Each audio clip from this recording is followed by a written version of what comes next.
बहुत समय पहले की बात है। एक जंगल में मोना नाम की एक गिलहरी और उसका बहुत ही प्रिय मित्र कालू कौवा रहा करता था। मोना गिलहरी और कालू कौवा एक दूसरे के बहुत अच्छे और पुराने दोस्त थे। वह सारे काम एक साथ किया करते थे। मोना एक ईमानदार और मेहनती गिलहरी थी, पर उसका दोस्त कालू वह बहुत ही आलसी कौवा था जो हमेशा सोता रहता था। एक बार कालू ने मोना से कहा, देखो दोस्त, हम लोग कब तक ऐसे भटकते रहेंगे?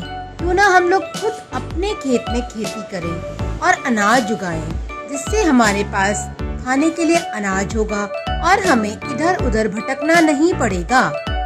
मोना को कालू की बात बहुत अच्छी लगी। उसने कहा, ठीक है, चलो पहले हम अपने खेत के लिए इंतजाम करें। कालू और मोना दोनों मिलकर एक नए खेत को खरीदने के लिए गोलू बंदर के पास जाते हैं। दोनों बंदर के पास जाते हैं और कहते हैं, देखो गोलू बंदर भाई, हम आपसे एक खेत खरीदना चाहते हैं।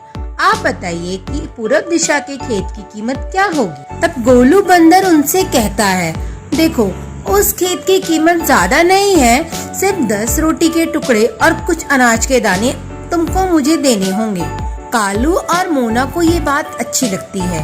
वो उनसे कहते हैं कि हम कल आकर आपको रोटी और दाने दे जाएंगे। अगले दिन कालू और मोना 10 रोटी के टुकड़े और अनाज के दाने इकट्ठा कर गोलू बंदर के पास जाते हैं। गोलू बंदर के पास पहुंचकर दोनों उसे खेत की कीमत अदा करते हैं और खेत खरीद लेते हैं। अब बारी आती है खेत में खेती करने की। इसके लिए दोनों दोस्त अपने पूरब दिशा वाले खेत पर जा।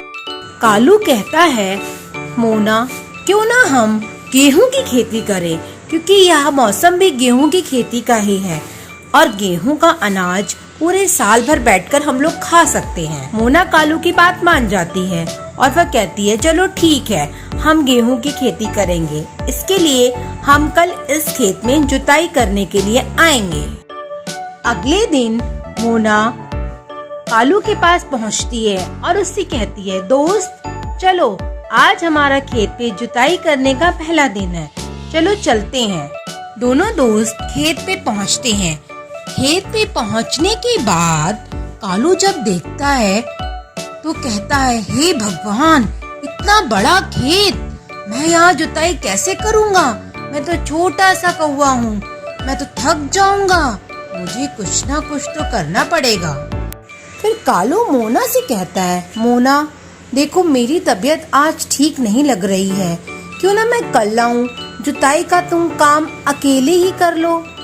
मोना जुताई का काम अकेले ही करने के लिए राजी हो जाती है और कालू अपने घर चला जाता है। कुछ दिन बाद मोना फिर से कालू के घर आती है और कहती है, कालू, चलो, हमारे खेत में अब बीज बोने का समय हो गया है, हम बीज बो आते हैं। कालू मोना से कहता है, तू चल, मैं आता हूँ, चुपड़ी रोटी खाता हूँ, ठंडा पानी पीता हूँ, हरी डाल पर बैठा हूँ। ये बात सुनकर मोना चली जाती है और खेत में जाकर बीज बोना शुरू कर देती है।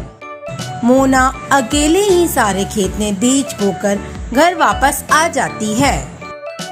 कुछ दिनों के बाद मोना फिर से कालू के घर जाती है और कहती है, कालू, चलो, हमारे खेत में पानी देने का समय हो गया है, आप पानी दे आओ चलकर, तभी तो अच्छी फसल उगेगी। कालू आलसी कौवा वो फिर से वही अपना गाना गाता है, तो चल, मैं आता हूँ, चुपड़ी रोटी खाता हूँ, ठंडा पानी पीता हूँ, हरी डाल पर बैठा हूँ। मोना ये सुनकर फिर से अपने खेत पर चली जाती है और अकेले ही पूरे खेत में पानी दे आती है। इसी तरह से कुछ समय बीत जाता है और फसल पक जाती है और फसल को काटने का समय आ जाता है। अब मोना कालू के पास आती है और कहती है, कालू, चलो, अब अपने हिस्से की फसल तो काट लो, क्योंकि फसल पक चुकी है। कालू कौवा फिर से अपने आलस के कारण वही गाना गाता है, तू चल मैं आता हूँ, चुपड़ी रोटी खाता हूँ, ठंडा पानी पीता हूँ, हरी डाल पर बैठा हूँ। मोना चुपचाप उसकी बात सुनकर चली जाती है, पर इस बार वो कालू के हिस्से का काम नहीं करती, केवल अपने हिस्से की फसल काट कर अपने घर ले जाती है। कौवा ये सोचता है कि हर बार की तरह मोना ने तो मेरे हिस्से का काम कर ही दिया होगा। कुछ समय बीत जाते हैं। उसके बाद एक दिन बहुत तेज आंधी तूफान आता है और उसके बाद बारिश आने लगती है। कौवा का घोंसला टूट जाता है, वह पूरा भीग जाता है और अगली सुबह जब वह देखता है खेत में जाकर तो उसकी सारी फसल उड़ चुकी होती है।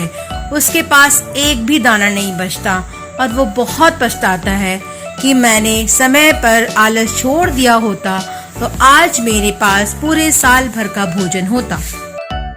वह गिलहरी के पास जाता है और उससे माफी मांगता है और कहता है, बहन अपने हिस्से में से कुछ अनाज मुझे खाने के लिए दे दो। मेरा तो घर भी उजड़ गया है, मैं बेघर हो गया हूँ। आज के बाद मैं तुमसे वादा करता हूँ मैं कभी भी आलस नहीं करूँगा। मोना गिलहरी को अपने दोस्त पे दया आ जाती है। वह उसे अपने घर में रहने की इजाजत देती है और खाने के लिए अनाज भी दे देती है। तो बच्चों, इससे हमने क्या सीखा? हमें दोस्ती हमेशा सच्चाई से निभानी चाहिए और कभी भी आलस नहीं करना चाहिए। अगर आपको ये कहानी पसंद आई हो तो प्लीज़ लाइक करें, शेयर करें और हमारे चैनल को सब्सक्राइब करें। Thank you.